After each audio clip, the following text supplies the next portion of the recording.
So what is going on, guys? I am Black Ops Amazing. Welcome back to another video on the channel where today what I wanted to do is take a look at some concept art that we had for Black Ops Cold War Zombies before the game came out, what Treyarch envisioned our maps, D Machine, Firebase C, Mauer Toten and Forsaken and Outbreak, I guess, to be. Every zombies map that we have also has this because, as you'd imagine, before you make the map in-game, you've got to draw up your ideas, your visions, what you want it to look like, and we've seen this happen in the past because I've done a couple of videos similar to this where we've seen Kino der Toten concepts, which I have to say, in some cases, do look different to the final product. Whether you think the concept looks better than the final version, that's up to you, but it's always super interesting to see what video game developers envisioned their games to look like, and then see how that turned out when it came to making that in-game. And so what I want to show you today is some concept art for our zombies maps within Black Ops Cold War. If you do want to check these out for yourself, I will leave the link down in the description. These are over on ArtStation, and the first one I want to show you is this. Now immediately when you see this, you will notice it is D Machine. We have the NAC building,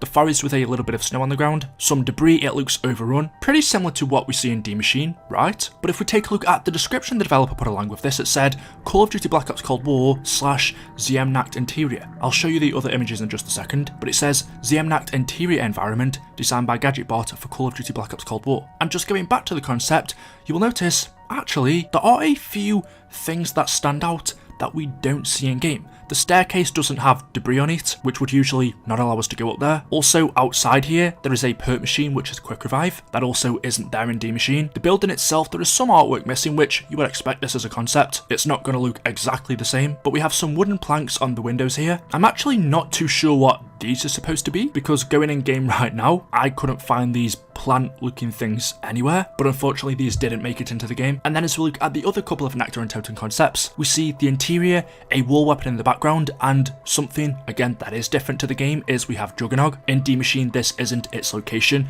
and also looking at the perk machine, it looks like the original version of Jug, not the one we see in Cold War. And then the other concept is this one, which is very similar, however it includes the Wonder Weapon. But what's really interesting is in the description it says ZM NAC'd interior environment. It doesn't mention D Machine. And if you take your minds back, some of you may remember this to, I don't know, a year and a half ago now, there were some leaks that came out that told us before Black Ops Cold War's release, in the game we would have a survival version of Nectar and Toten. Now of course that never came to be, but maybe as the leaks told us, and by what we're seeing here from these concepts, perhaps it was a thing, but for some reason it was removed or never finished. So maybe this isn't a concept for D Machine, and in fact it is a survival version of NAC'd. The only things I would say is, one, judging by the fact that quick revive is outside, it makes me think maybe that's not the case. Also, if we go inside, we have the Juggernog perk machine. I would think if they were to bring back a survival version of NAC'd, just because of how small it is, they'd give us Wonder Fizz instead of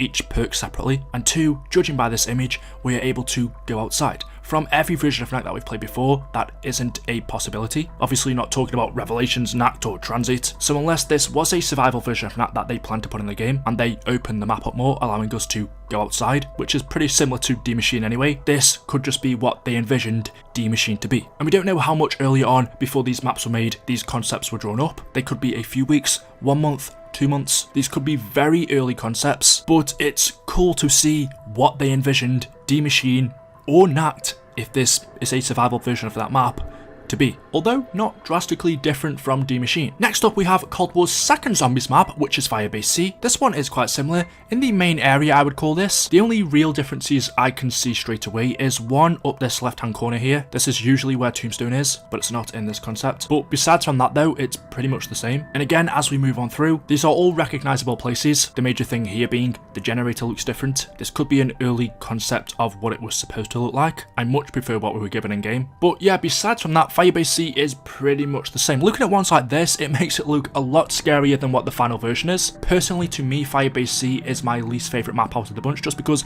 I don't think it's got as much character or atmosphere as the other maps. I do feel the map's a bit empty, and even though it looks pretty similar to these concepts, the atmosphere here just feels a lot scarier and better compared to what we got in Cold War, and maybe that's difficult to actually translate into the game. A lot of that also comes down to the engine, graphics, things they can't control, and that's one area where I feel that Cold War lacked a bit. And then moving on to the third map, which was Mauer der Toten, we've only got 3 concepts for this. The first one, which is the rooftop, we've then got the inside area, which I believe was the hotel, and also the bunny disco room, which was a part of an Easter egg. Really cool to see concepts for all of these in game. Honestly, I think they did a pretty good job of nailing this. There's not really any major differences. And then finally, my favourite is Forsaken. The concept art for this looks so damn good. I don't think in game it looks anything like this. Yes, we have the portal in the sky, there is fire here and there, but this concept art for the outside building looks so epic. And then we come to what it translated to in game,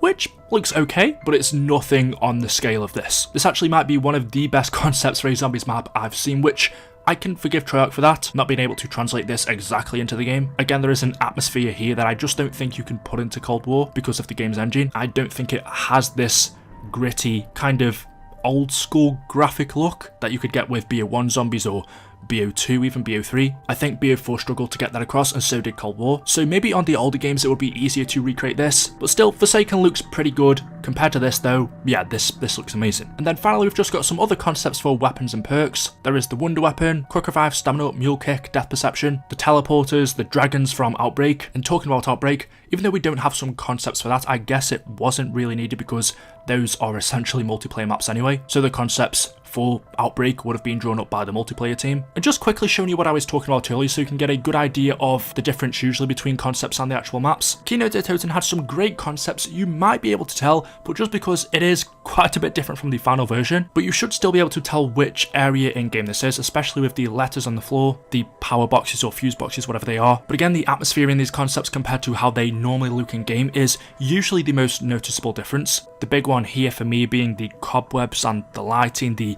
roof falling apart, which to be fair does happen on Kino in the theatre area. The roof crumbles in. We also have a similar thing going on with this one. One of my favourite concepts from the older games was in Black Ops 3, the Giant. Still one of my favourite maps of all time, but just seeing the snow falling, the giant head in the background, the blue and yellow lighting up the night sky, and then we have Gorodka everywhere. If I didn't tell you this was a concept, you might think if this was game graphics, this was a picture from the game, because this is very, very similar with the robots, the buildings, besides from the dragon sitting on the building facing us, whereas usually he would face the other way and breathe fire down into the building. Besides from that though, it's very similar, and the final one I want to show you is Shadows of Evil, which just looks so good. But yeah, there we go. Let me know what you guys think in the comments section below. Do you think Treyarch did a good job? Do you think these concepts look better or worse than the final version? Let me know your thoughts. Make sure you are subscribed to stay up to date with the latest videos on the channel. Drop a like rating if you enjoyed, and as always, I will see you in the next video. Until then, goodbye.